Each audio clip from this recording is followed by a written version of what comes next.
네, 국정원이 이석기 의원에 대해서 여적죄 추가 적용을 검토하면서 과연 여적죄 적용이 공소 유지를 위한 묘안인지 증거 부족을 반증하는 고육지책인지 찬반 양론이 지금 팽팽히 맞서고 있는데요.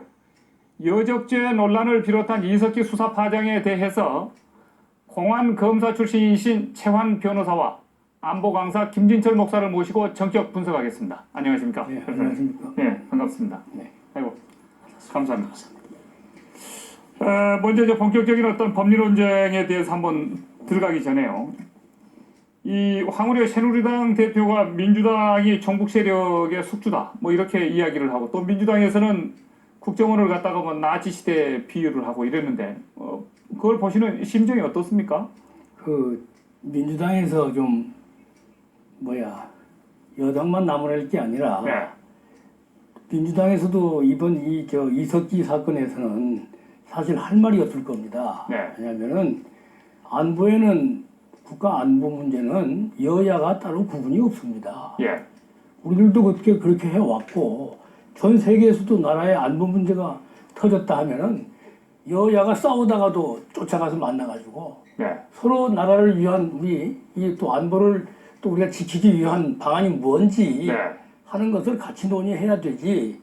혹 이쪽에서 뭐 숙주다 같은 이런 말도 좀 과한 얘기지만은 네. 그 말이 나오니까 또 거꾸로 쳐가지고 뭐 완전히 감정적인 말로 한다는 것은 소위 말해서 정치를 갖다가 그래도 수십 년 해온 어른스러운 얘기가 못 되고 말이죠. 네. 그분들 다시 좀 생각을 바꿔가지고 이제는 이석기에 대해서 따질 건 따지고 그다음에 앞으로 이제 뭐 수사를 하고 있으니까 이제 검찰과 그다음에 법원의 이제 재판 이것도 지켜보고 나서 할 일이지. 네.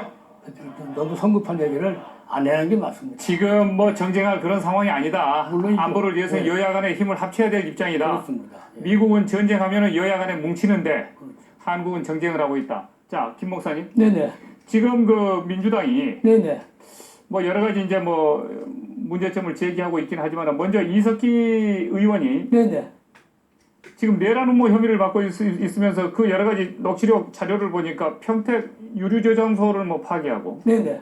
그다음에 철탑을 뭐 파괴시키고 네네. 국가 기관 시설을 파괴해서 전시 상황 속에서는 북한을 좀 지원하겠다 이런 입장 내용 보셨죠? 아, 봤습니다. 그걸 보고 나서 어떤 생각을 가지셨습니까? 저는 이 부분을 딱 보면서 북한이 실질적으로 전면적 능력이 없습니다. 네. 왜냐하면 한미 군사력도 안 되고 우리에서 안 되고 결국 그 한미 군사라면 제공권이나 어떤 그 해상 침투도 이제 불가능하기 때문에 네. 북한이 마지막 쓸 수 있는 전술 전략이 도시형 게릴라전에 대한 오형을 이번에 이석기 아로 지하혁명 조직을 통하여 우리에게 보여주었다고 저는 이렇게 먼저 정리를 하고 싶습니다. 그것이 게릴라전을 준비하고 있는 것이다. 예, 그걸 이제 앞으로 남침해서 이렇게 하겠다. 네. 그러면 우리 국민들에게 보여준 모델이다. 네. 저 이렇게 국민들에게 한번 이야기하고 싶어요.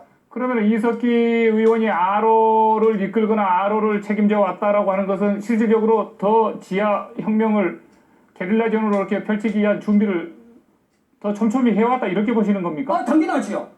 자, 그에 대해서 이번에 실질적으로 아로 조직의 유류시설, 뭐 가스시설, 전기 송전탑, 그리고 뭐 통신, 철도 이게 사실상 파괴되지만요. 네. 도시 기능 자체가 완전히 박살나는 거예요. 그러면 북한의 전술 전략이 실질적으로 60년 동안 키워온 종북 세력들이 네. 1차로 국가 기관망을 폭파해라. 그럼 2차에 누가 개입하느냐? 북한이 개입한다는 거예요. 특히 북한이 특수부대를 통해서 지하를 통해서 남침 땅굴을 통해서 투입한다고 저는 그렇게 이야기하고 싶어요. 자, 지금 우리 김 목사님의 이야기를 들어보면은 이 북한이 지금 생각하고 있었던 대남 혁명하고 이석기 의원이 나름대로 아로 조직하면서 꿈꿔왔었던 그런 어떤 그 내용들 보면 녹취록 내용 나온 것만 이렇게 보시면은 이게 내란 음모 혐의가 상당히 짙다 보십니까? 아직 뭐 재판 시작도 안 했습니다만은. 뭐 지금 현재 수사 중이라서 네. 뭐 깊은 내용을 뭐 얘기한다는 것은 제가 뭐 선배로서 수사 보안도 지켜줘야 될 그런 처지부에서 큰 뭐 깊은 얘기는 내가 말씀 못 드립니다만. 과거에는 이런 공안 사건들을 많이 다뤄왔지 않습니까? 아니 이번에 녹취록도 하고 말이죠. 네. 그다음에 국회에다가 체포 동의안 낼 때 낸 그 요청서류 있지 않습니까? 예. 거기 전부 다 보면은 옛날 사건들하고는 비교할 수가 없을 정도로 아주 치밀하고 광범위하게 철저하게 수집되어 있습니다. 네. 그래서 저도 그걸 들어보고서는 이건 뭐 내란 음모 네. 또 뭐 좀 더 나가면 예비 네. 그건 뭐 충분히 될 수 있겠다. 이 녹취록 내용대로라면 얼마든지 내란 음모가 될 수가 있다 이렇게 그리고 보이. 아까 김목성님 참 아주 우렁찬 목소리를 말씀하셨는데 네. 내가 가만히 보면은 이 사람들 그 북쪽의 전술은 어떻든 무슨 기회만 닿으면은 은밀하게든지 뭐 갑작스럽게 이제 뭐 아래 부분 남쪽에 있는 지하 조직들을 갖다가 움직여가지고 네. 우리 내분을 조장시킵니다. 우리 예. 내부의 봉기를 다시 말하면 내부에서 아까 말한 그 평택이라는 게 지금 요즘에 얼마나 귀중한 지금 우리한테는 예. 소중한 국방 기지입니까? 거기에 지금 미군 기지가 다 그리 가 있는 거 아닙니까? 지금 가고 예. 있고. 그러니까 그런 데서 부분적이지만 어떤 지역 저기 저 뭐 폭동이라든가 네. 이게 일어나면 북한에서는 바로 내려옵니다. 다시 말하면 우리 여기 있는 RO나 이석기 조직은 내응을 하는 거고 네. 그럼 북한에서는 불러오는 거니까 다시 말해서 북한의 남침을 북한의 그 적화 전쟁을 불러일으키는 꼴입니다. 네. 그래서 내란까지는 아직 착수 안 했지만 실행에 착수 안 했지만 내란의 음모 예비 단계는 와 있다고 봐야 됩니다. 아, 그렇습니까? 네. 자, 내란의 음모, 내란의 예비 단계는 지금 들어와 있다고 지금 맞습니다. 최 변호사님이 말씀을 하셨는데 네네. 지금 민주당이 만일 국회에서 이석기 의원에 대해서 제명 처리를 한다면은 네네.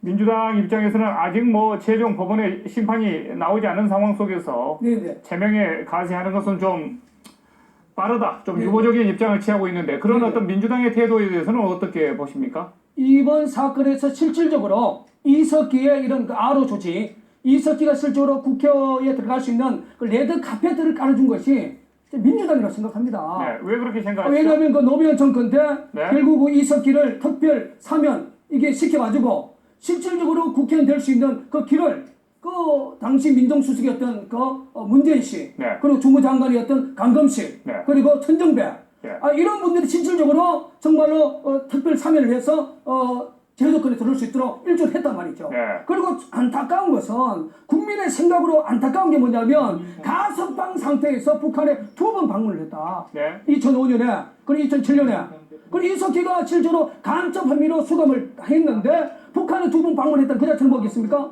북한의 통정부의 관계자들에게 또 하나의 그러한 그 명령을 또 받았지 않겠습니까? 네. 그래서 그 대표적인 예가 2011년 왕대산 그 간첩 사건이 실질적으로 관계된 거 아니겠습니까? 네.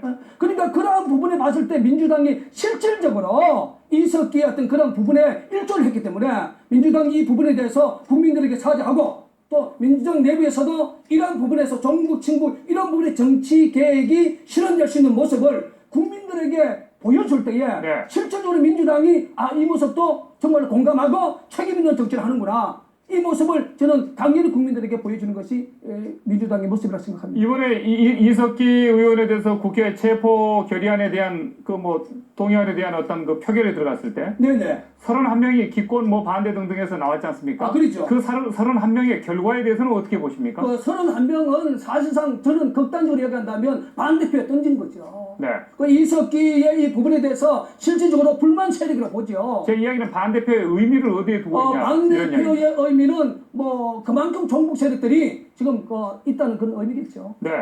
지금 그 반대자가 31명입니다. 변호사님. 어떻게 해석을 하셨어요? 국회에서? 뭐 정치적으로 얘기한다면은 31명은 반대했지만 네. 반대한 겁니다. 예.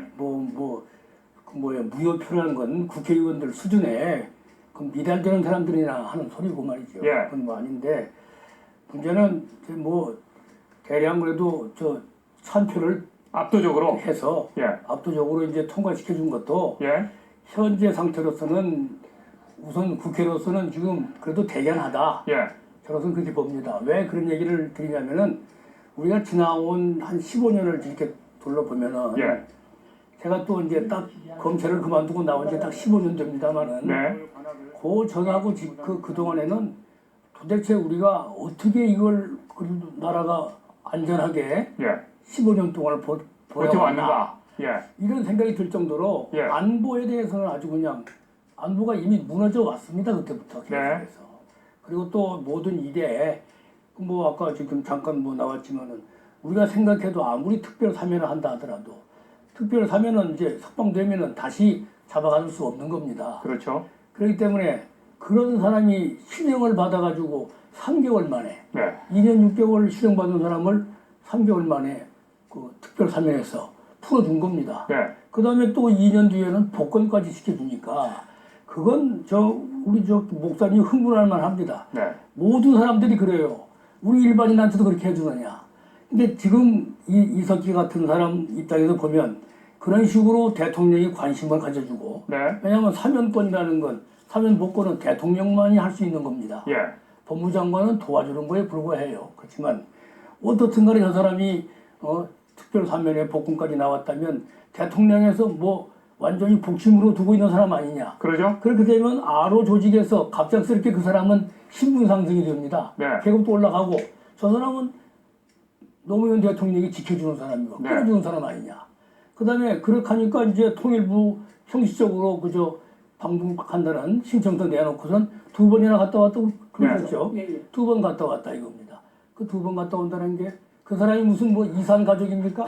아니잖아요. 그러죠. 네, 네. 그러니까 지금 뭐든지 하나하나 따져보면 제가 지금 평생을 갖다가 지금 공안 문제를 다뤘던 검사 입장에서 보면은 모든 게 수사 대상에 놓고서 따져봐야 될 사안들입니다. 아, 그래서 네. 모든 게 예. 방북을 시켜준 것부터 시작해서 네, 그렇습니다. 법무부에서 어떻게 왜 방북을 시켰는가, 그렇죠. 허락을 했는가, 네, 네. 누가 그걸 허락을 했는가, 네, 네. 또 청와대에서는 왜 당시 법무 담당이 그걸 또 허락을 해줬으며 네네. 등등 그 자체가 모든 것이 하나의 네트워크로 봐야 된다 이렇게 그렇습니다. 보십니까 지금? 또 그러면 하고요. 결과적으로 네. 참여정부의 어떤 그 정부의 성격까지도 지금 의구심을 갖고 봐야 될 그런 상황 아니겠습니까? 그렇습니다. 예. NNL과 관련해서 다 그렇게 보는 겁니까 그렇죠. 지금요? 그 뒤에 뭐 일부 신문에 공개됐지만 네. 대화록에 나타난 거 보십시오. 전에 나왔던 거지만. 이 국가가 통째로 이렇게 넘어갈 뻔해. 지금 그렇습니다. 어떻게 보세요? 저는 그 부분에서요. 그 노무현 정권 때 우리 국민도 잘 알지만 국방 백서에 북한은 우리의 주적이 아니다. 주적 개념 자체를 삭제를 해버렸습니다. 네. 그거 하나만 봐도 우리 그 공안 검사의 일생을 바쳤던 우리 변호사님의 그 논리 자체가 이번은 정말로 이거 석방과 관련해서 그 모든 이의 수사 대상이란 그 자체가 저는 공감대를 국민들에게 100% 인상 저는 형성되어 가고 있다고 저는 생각합니다.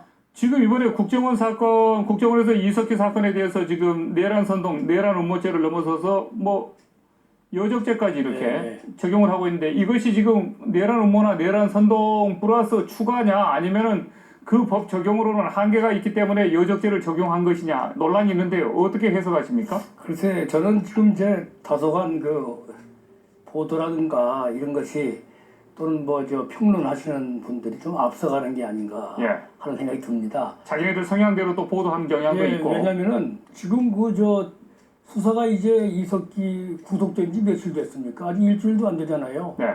그래서 지금 수사는 그때부터 계속되고 있고 물론 기초 자료는 그 전에 이미 내사 단계에서 많이 모아져 있습니다. 네. 그렇지만 어찌됐건 간에 지금 아까 말씀드린 대로 내란 음모 예비 정도는 되는데 네. 거기다가 또 여적죄를 갖다가 추가한다는 것도 어떤 의미에서는 검토 대상은 됩니다. 네. 그렇지만 여적죄가 이제 물론 법정형이 사형밖에 없지만은 네. 지금은 여적의 기수가 된 게 아니거든요. 했다 하더라도 네. 저것도 내내 여적의 음모고 또 여적죄의 예비입니다. 네. 그렇다면 법정형으로 봐서는 내란 예비 또 내란 음모보다 법정형이 약간 좀 가벼워요. 그게. 네. 내란 음모 예비는 3년 이상의 유기징역으로 돼 있고 여적죄의 음모와 예비는 2년 이상의 유기징역으로 돼 있으니까 네. 약간 뭐 3년, 2년 차이는 있지만 어떻든 간에 우리나라 가서는 천하에 둘 수 없는 대역죄입니다. 그건. 네. 예? 또 하늘을 같이 해서 우리 한국 국민들이 같이 살 수 없는 그런 큰 범죄예요. 네. 나라 팔아먹는 범죄거든요. 다시 말해서. 예. 자, 끝으로 이 네. 상황 어떻게 정리했으면 좋겠습니까? 제가 그 작년에 북한이 전시사업 세 칙을 개정을 했습니다. 그 두 번째 항에 보면은 그 소위 애국 역량 세력, 우리가 말하는 이석기 같은 종북 세력이 이러한 난을 일으켜서 유리한 국면이 전개되지면 전쟁을 선포할 수 있다. 네. 이걸 선포를 했습니다. 이런 상황 봤을 때는 분명히 이번 이석기 아로 조직을 통해서 전 국민이 이 종북 세력에 대한 이 부분에 대해서 뿌리를 뽑지 않으면 네. 이보다 더 큰 한란이 올 수 있다는 사실을 이제 각성을 하고 이 부분을 정치권이나 국민들이 힘을 모아서 네. 이번에 국정원에 이 부분에 대해서 적극적 지지를 저는 해줘야 된다고 생각합니다. 통진당은 어떻게 해야 됩니까? 통계 당연히 해산해야죠. 계산해야 된다. 네네. 네. 자, 시간이 아쉬워서 좀 예, 짧아서 아쉬웠습니다. 오늘 두 분 예. 말씀 대단히 감사합니다. 예, 감사합니다.